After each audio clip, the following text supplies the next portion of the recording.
afternoon and welcome to Across the Fence. I'm Jolie Whitney. Climate change affects everything, and so it's so overwhelming and difficult to know where to start. For researchers at UVM Center for Sustainable Agriculture, data drives their decision making. After all, we can't adapt to climate change without knowing what's happening in the first place. Scientists in Vermont and other dairy producing regions are trying to determine what agricultural practices sequester the greatest amount of carbon. And then there's the question of water. What are the best management practices to keep nutrients from becoming pollutants? Last fall, Across the Fence's Ben Willis traveled to every corner of a farm field in Bridport to find out what the data says. Here's his full report. Okay, ready? Would they be out here? Yeah, it would be over here. Oh, Yeah. no, that's been over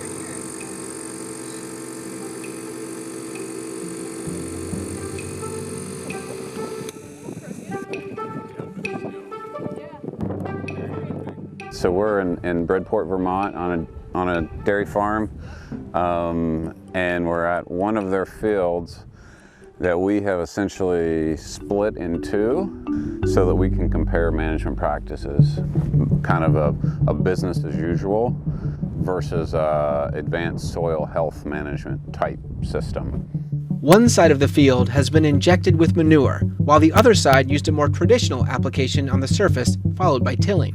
There are a variety of tests underway to compare these approaches, including measuring how carbon is sequestered within the soil.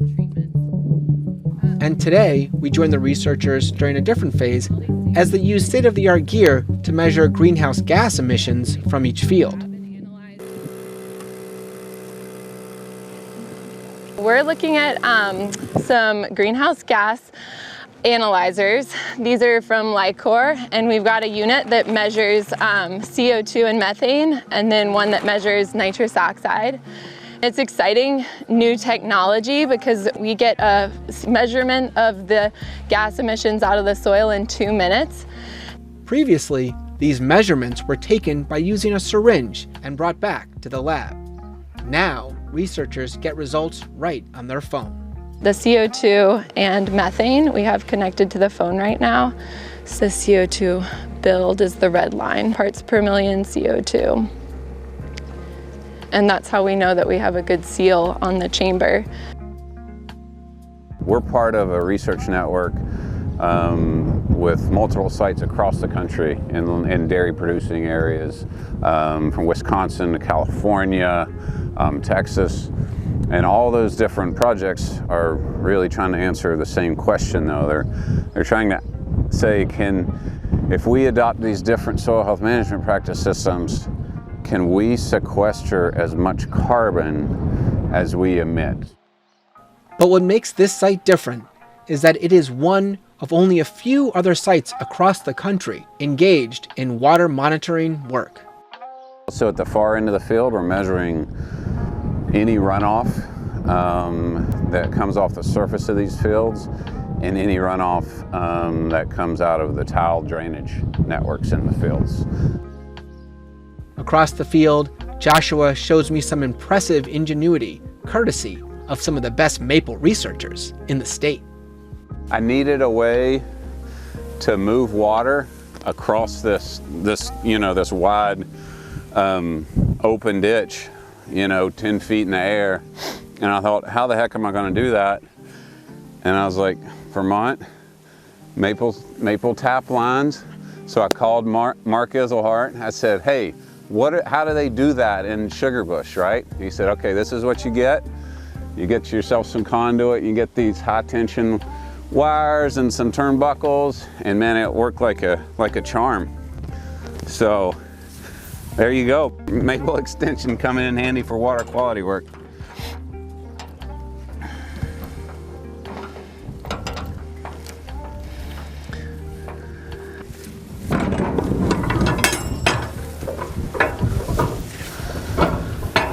Move this out of the way. So these are all their automated water samplers. Each sampler goes to either the inlet of one of the towel filters, or the outlet of a towel filter, or the inlet of the ditch filter, or the outlet of the ditch filter for each side of the field.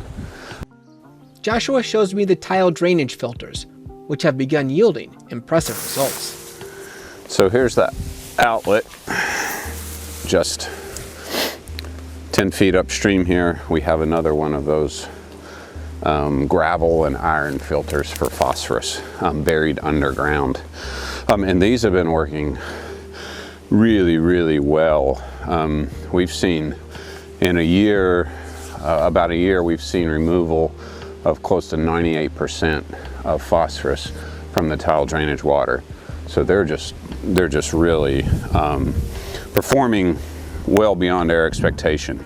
Now the test will be time, you know, how long can they perform like that? But thus far they're just. That seems like sort of like a game changer kind of result. Yeah, it doesn't, you know, you have that little box, that the agri-drain, but that's the only land that's taken out of production. You know, this is underground, you could farm over top of it. We're really, you know, feeling pretty optimistic about these. But the pure science isn't the only thing Joshua is concerned about. There's these science questions, and then there's this question of what does it really mean for the farm's bottom line to adopt various management practices. The general public, when they think about greenhouse gas emissions, I think they often think about electricity usage, burning diesel fuel, tractors, all those things. But really, the number one source of greenhouse gas emissions in agriculture on farms is really from the soil. Like it's close to somewhere between 40 and 50% of greenhouse gas emissions from producing food and crops actually comes from the soil, and so that's the number one source. And we're trying to, you know, better quantify that here in Vermont, and then hopefully with some of these practices understand if we can have a positive effect on that. In Bridport, Vermont, I'm Ben Willis with Across the Fence. Joshua Faulkner joins me now in studio.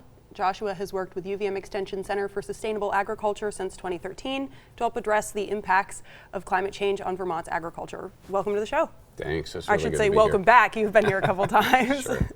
And so we saw you working on a project in that video there. How's it going? What's the status? It's going really well. You know, we're about 2 years in now. It's a 6-year project. I was able to share some of the results there in the clip from Ben. In terms of the greenhouse gas emission work and the soil work, we're not quite ready to share results yet. We're processing a lot of the data through the winter here and should be able to share some preliminary results in late winter, early spring on the gases. But the soil health work, soils take a long time to change, so it's probably going to be another year or two before we have some results that we have confidence in, at least enough confidence to share with the public. And we were talking about two different projects here, one about CO2 emissions and then another about nutrient runoff. How are those two connected? Yeah, great question. Well, first of all, I'd say that the CO2 emissions, the greenhouse gas emissions, and the water quality are really two very good indicators of how sustainable a farming system can be. So that's the number one reason we're measuring those.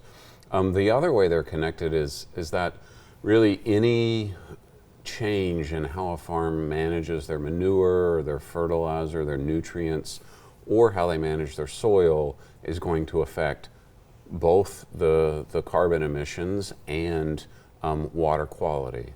Now, in some cases, it may have a positive effect on one and a negative effect on the other, but there may be some situations where it's a win-win. And we don't really know the answers to all those questions, but this very project is going to help us to figure some of that out. All right, and Vermont is only one of the few states that are working on a program like this. How's Vermont shaping up compared to other states?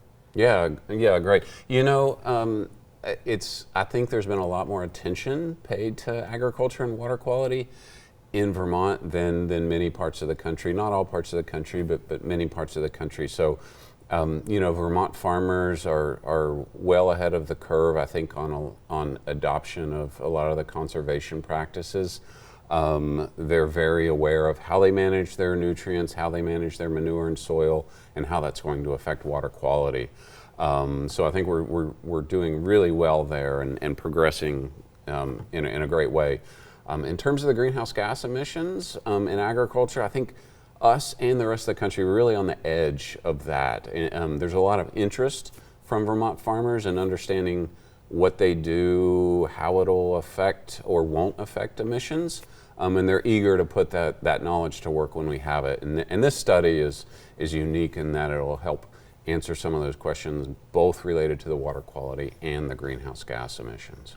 Can you imagine a time in the future when farmers will regularly use the subsoil fertilizing technique? Oh, absolutely. I've just seen so much change in agriculture, even in the 10 years I've been in Vermont. I think we're going to keep moving forward, and there's too many benefits to manure injection and some of these soil management practices for ultimately farmers not to adopt those. And environmental benefits aside, there's a lot of these climate change benefits and production benefits to the farm. So I think we will see these being widespread in the future. All right, and before we wrap up, what's next for the project?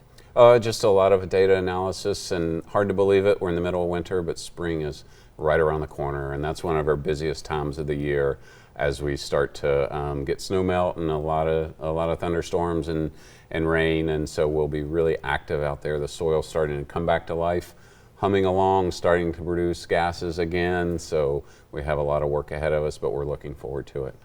All right, thank you so much for joining us today, Joshua. Thank you. That takes care of another visit across the fence. My thanks to the crew here at WCAX for all their help with today's program. I'm Jolie Whitney. Have a good one.